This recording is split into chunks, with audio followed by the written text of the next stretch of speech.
there are variants to this same core argument. One of them is to say, well, there is a possibility to sell different goods and services than niche markets for ethnic goods, for example. A related variant is this notion that there is what we call local preference. For example, in Catalonia, there seems to be local preference for goods sold through Catalan. In Quebec, there definitely is a preference of the general public for goods sold through French. So we could, say, well, there is, value connected with the workings of entrepreneurship channeled through these two reasons. However, it's often anecdotal. Not in Catalonia. Catalonia is 6 million speakers, so you can make a case there. But in other cases, for small languages, I'm sorry, but forget it. Right?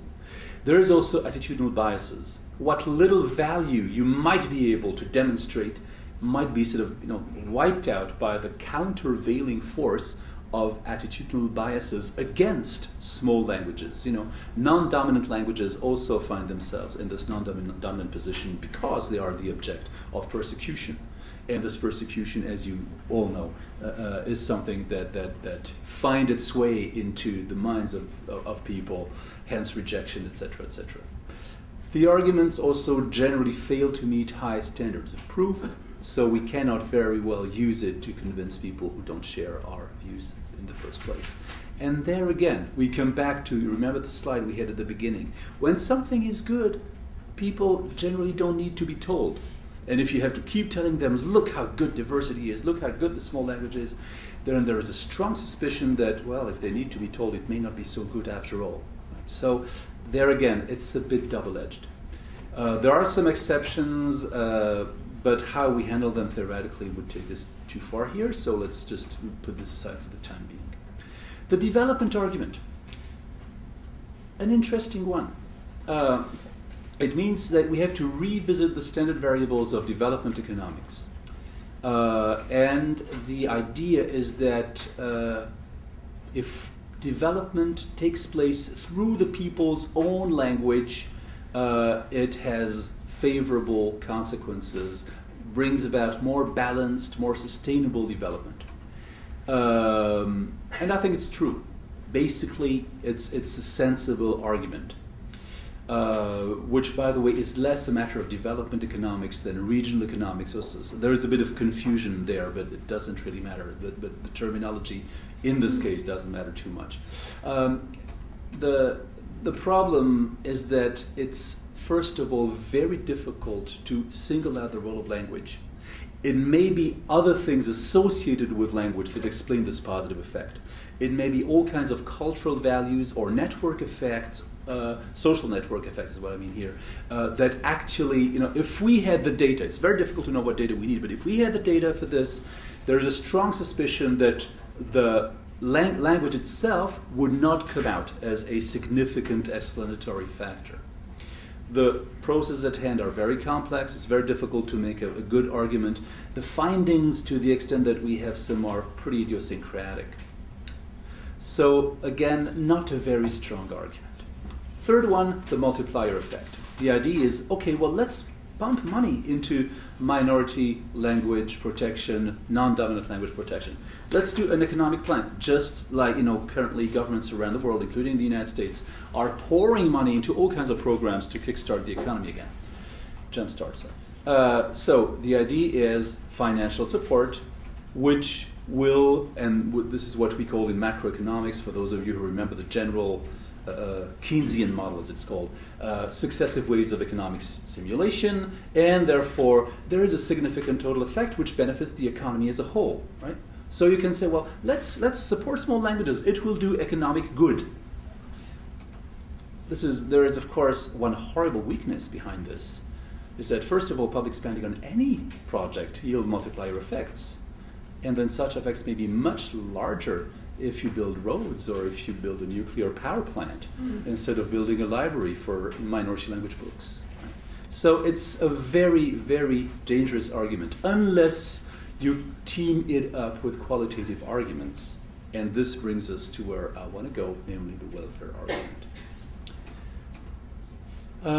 This, I believe, is more difficult to establish, but also more robust.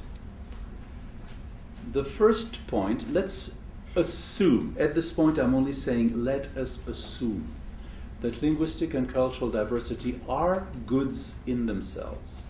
We will come back to this, but let's just treat this as a hypothetical premise for now. Okay. Hence, if we can do this, and here I'm cutting a longish story short, we can draw all kinds of parallels with environmental values.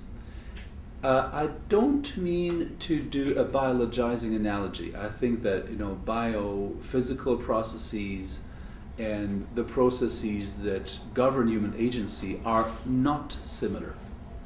I'm a member of Lingua Terra, so I'm not saying that I don't want to reject this argument. I just don't want to build my own argument on this idea. It would be a bit too dangerous because I think it remains fairly conjectural.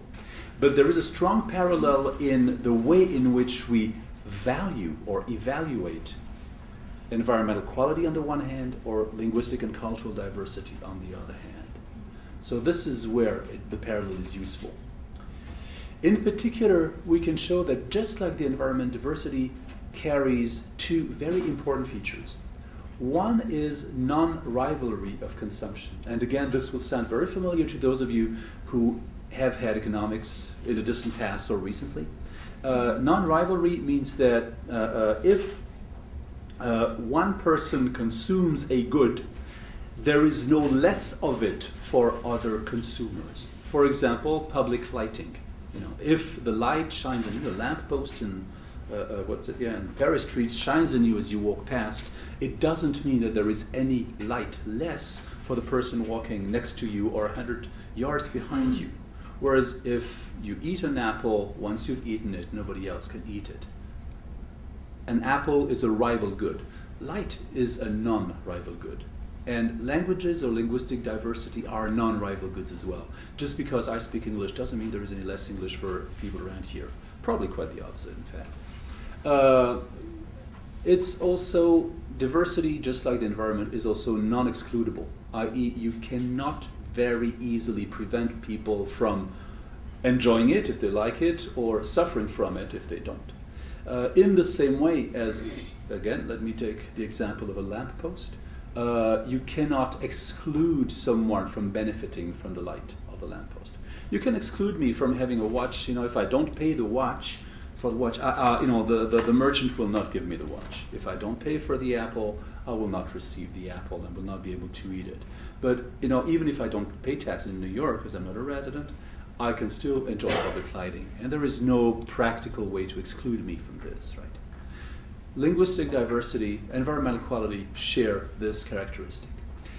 When you have these two characteristics, and here again I'm cutting a longish story a bit short, these are cases where what we know as market failure. The market does not work. The market will not supply an adequate quantity of diversity. We can no longer rely on the, as I said before, uncoordinated interplay of market forces to deliver a proper level of diversity. Typically, there will be an insufficient level of diversity, which is why it is perfectly logical economically to expect the state to step in and to support linguistic diversity, and in particular to support those components of diversity which are most threatened, namely the non-dominant languages. So I've pretty much made these 2 points already, so let me not repeat this.